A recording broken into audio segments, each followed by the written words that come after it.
How to present a presentation using your webcam to produce a video. Now I've got a Google slide open here, and how I'm going to start is I'm going to press the present and presenter view. This brings up this little pop-up box and we're just going to remove that. So press Screencastify, it's the extension on the toolbar. Ensure that you've got your microphone and your webcam slider across. You can also go show more options, and there's some show drawing tools here. When you've made your selection, press record.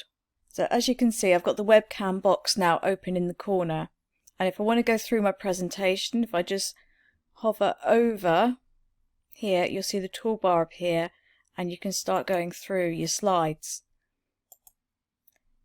Now as you do this, you've got to be very mindful of the fact that when you make the presentation that you've left enough room for that webcam box to appear in this corner. You need to leave enough room at the bottom as well, so if you did put the subtitles on, that the subtitles don't interfere with the text. Another little handy tip is I like to remove the top toolbar. So you've got your three little dots here, the vertical dots. If you go down and you've got the bookmarks and you've got show bookmark bar, when you've finished doing your presentation, go back to the toolbar, select the Screencastify button and turn it off.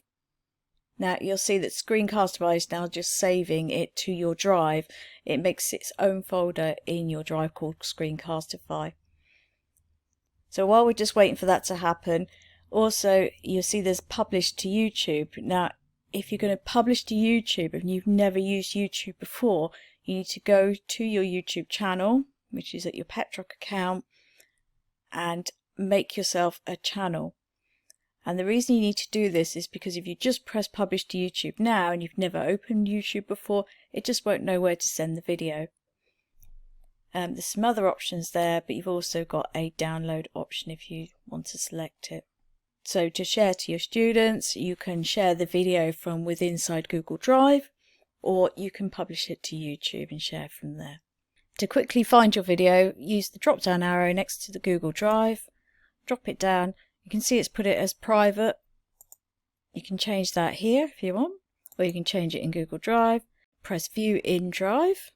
So then your video will just take a while to process, won't take too long, and then it's ready to share.